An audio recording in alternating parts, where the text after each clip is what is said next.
na ang gunshot wound, ang cause of death, pero ang nasa death certificate po ay heart attack.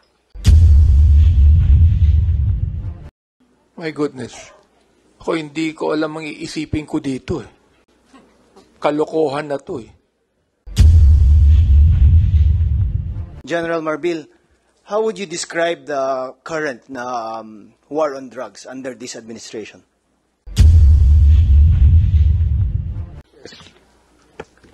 Magandang hapon po. Ako si Deaconess Rubilin Litao, bahagi po ng Rise Up for Life and for Rights. Doon sa katanungan po na katulad doon kay Tatay Bailon, meron din po kaming na dokumento na ang gunshot wound, ang cause of death, pero ang nasa death certificate po ay heart attack.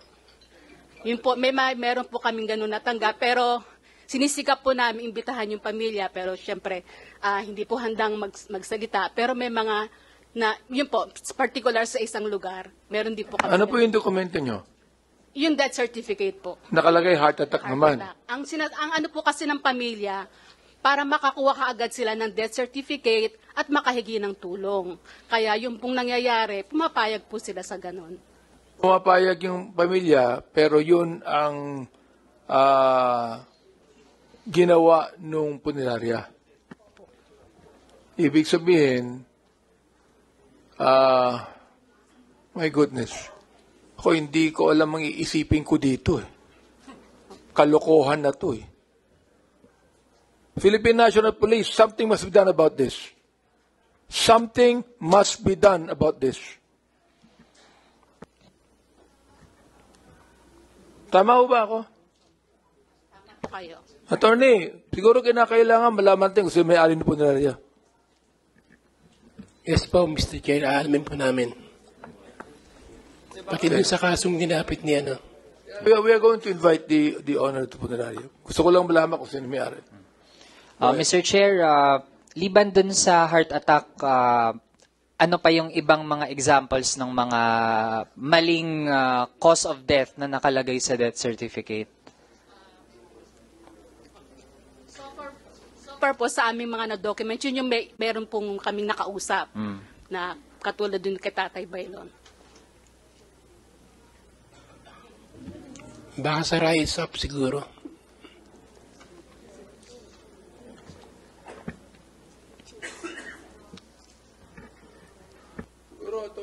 Attorney, dapat yung to find out kung sino may-ari ng punerarya na siyang nagsabi na pneumonia ang kinamatay ng 9-year-old na anak. You should find out who the owner is. Because I think he must also be invited. Kaya thank you, Mr. Chair. Bigat lang talaga sa loob na may ganitong mga nangyari, ano? At kaya lalong bumabagal ang paghahanap natin ng hustisya kasi nga mismo yung mga nasa law enforcement na sila yung inaasahan ng ating mga kababayan na dapat ay magtanggol sa kanila, yun pa yung nagiging balakid at nagiging kasangkapan ng cover-up sa mga pagpatay sa ating mga kabataan at bata sa ilalim ng war on drugs. Kaya Mr. Chair, yung ilang mga tanong ko next po sa PNP or sa PIDEA, mula dun sa particular na case, I'd like to ask kung mayroon po bang data ang PNP o ang PIDEA sa bilang ng mga namatay na minor de edad na hindi naman talaga bahagi ng war on drugs pero napatay pa rin during drug operations.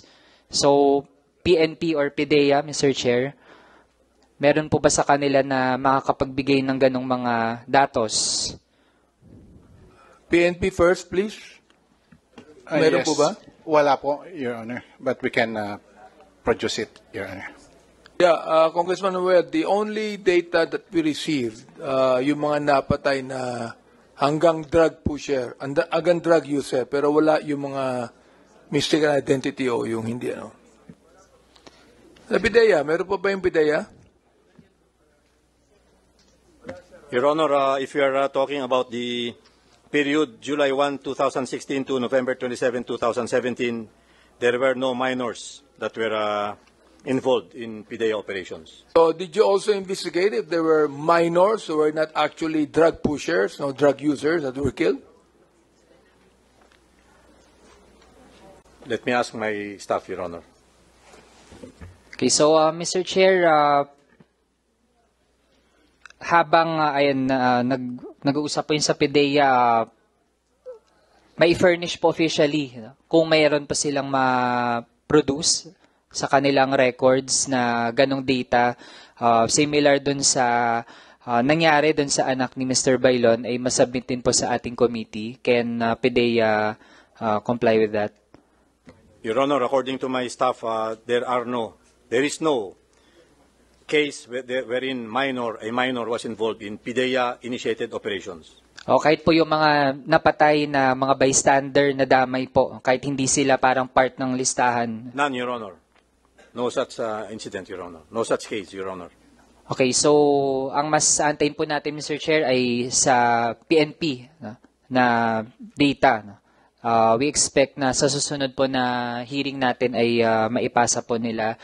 Tapos, Mr. Chair, tanong po natin, di mula dun sa particular na case, sa PNP po, kung meron kayong natatanggap na mga ulat o mga complaint na, yun nga, merong mga bystanders na mga minor de edad na napatay during drug operations, ano po ang inyong procedure sa ganong mga sitwasyon?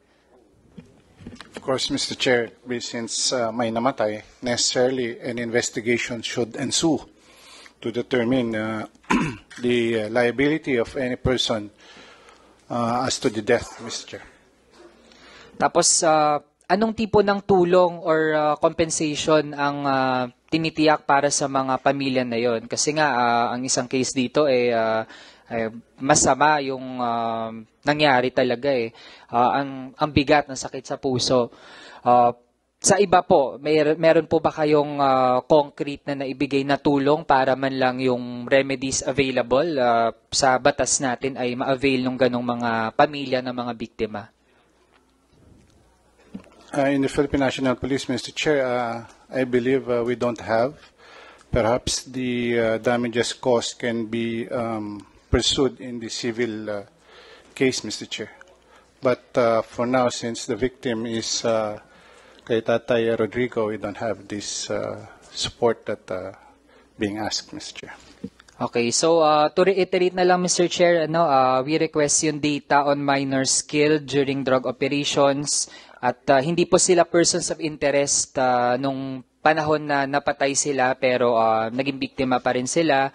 Pati ang kung merong mga written information and documents sa ano ang naging aksyon ng mga pulis natin sa ganong mga pangyayari. Mr. Chair, sa representative naman ng NUPL or Rise Up, kung meron po dito, meron din po bang iba pang cases ng mga falsified na mga death certificates na natanggap ng inyong organization? General Marbil, how would you describe the current war on drugs under this administration?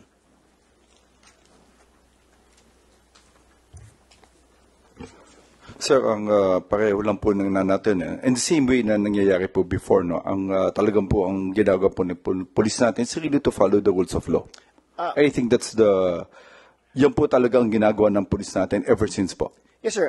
My question actually is, are you going against the people involved in drugs with the same zeal, siguro, and ferocity as the previous administration? Yung gusto ko lang ma-establish po yan. Yan po na question. Sir, ang police operations po is non-stop. Alright. Hindi po natin, just want to make clear, no, wala po, hindi po natatapos po dito. It's a continuous effort being, no, it's a joint effort po ng ginagawa po namin ng PIDEA and lahat po ng government agency against illegal drugs po. Okay, now, if you were to compare the current siguro operations that the police are having against the elements involved in drugs, now, in the first 2 years of the administration, of the current administration, compare it with the first 2 years of the previous administration, how would you distinguish it? Sir, there's no comparison, no? Kasi ang sinasabi ko, I don't know what happened to kung gaano po yung volume ng drugs before and the volume po pa ng drugs po ngayon, no? But ang sinasabi ko lang, is continuous effort po na ginagawa natin, especially ang pinaka-target po namin is yung supply reduction. We go for supply reduction with the help po ng mga PIDEA and other government agencies po natin.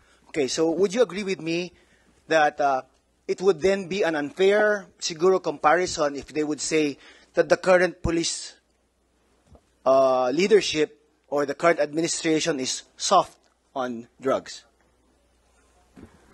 Your Honor, if you will look at the statement of our President during so mas marami po tayo nahuli po ng drugs. Ang sinasabi po natin, we go for yung supply po. We go for supply reduction.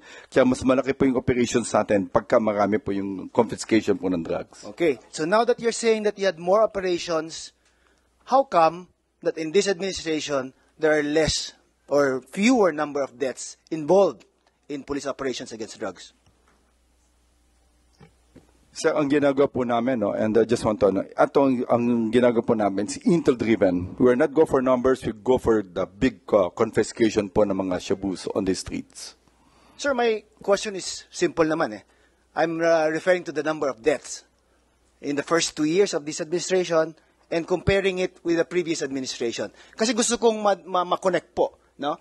Na baka sabihin nila na this administration is being soft or this administration is not doing enough, or that the current police leadership is not serious in going against personnel involved in drugs. That is why there are less number of deaths compared to the previous administration who might claim that they went all out against these persons. Yan lang ang gusto ko ma-debunk po. Sir, ang sinasabi po namin, no, ang kung nakikita, mas marami po natatamaan na pulis po ngayon kaysa dati. Kasi it's more, sinasabi nyo, we follow rules. Wala naman po kaming, I don't want to compare po yung dati. Parang sinasabi po ngayon, mas marami po kami nahuli at marami pong siyabong nakukonfisca po namin ngayon. Okay, so since you're refusing to compare it, then let me ask you this point blank na lang. Would you consider that it was a serious concern, the number of deaths that occurred during the previous administration in their war on drugs? As a police officer, sir. Sir, ang guidance ko lang mo, and then sinasabi ko lang, we have to follow yung rules of law. Ilang naman po ay... Sir, I'm not questioning you on what you are to follow. I'm questioning you on as a police officer, as a chief PNP, would you consider it as a serious concern po yung the total number of deaths that occurred in the police operations against drug personnel in the previous administration? Yan lang po. Yes, sir. With the committee right now, no, ito po yung purpose po natin is really to investigate. Andito po yung mga kapulisan namin to really give you all the details. Wala naman po kaming tinatago din sa matters na po nito. And anything that you need, and I've already stated in my opening statement that the PNP is willing to help po for the investigation po. I wish he had more time with us, Mr. Chair, because, he's giving me general answers. But anyway, since he has to leave, I will yield, Mr. Chair. We shall be continuing this anyways. I would like just Director General Marbil to promise us the next meeting we're going to have that you'll be here. Yes, Your Honor. Okay, pero sa under leadership, wala na yung double barrel, di ba? Wala na po, Your Chair. Wala na po yung Operation Tukang. Wala na po, Your Chair. Now, the next hearing we have, I'd like you to answer us. Bakit tinanggal na yung double barrel? Ba't tinanggal na yung Operation Tukang? Perhaps later on, General Bakay could be able to answer that, no?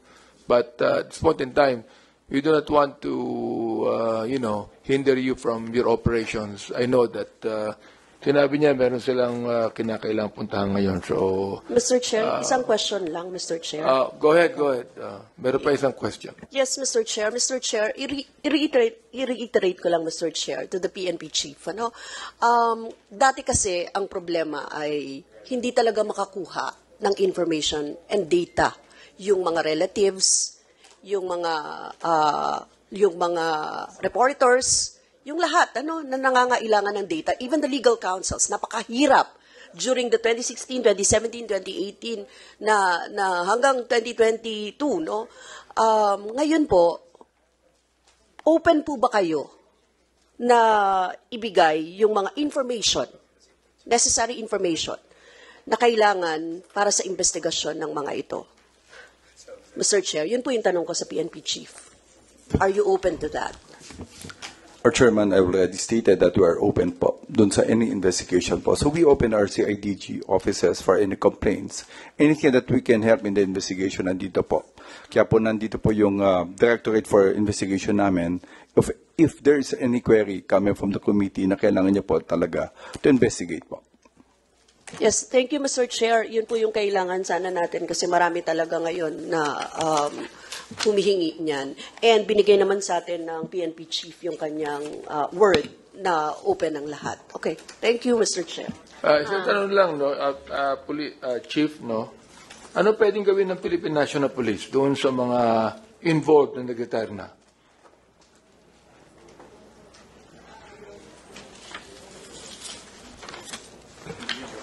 Sir, dun sa Ateneo, we can only speak for the active police, the Philippine National Police. But with regard po, then there will be complaint coming from the other. Then we will be helping for the finding of the cases.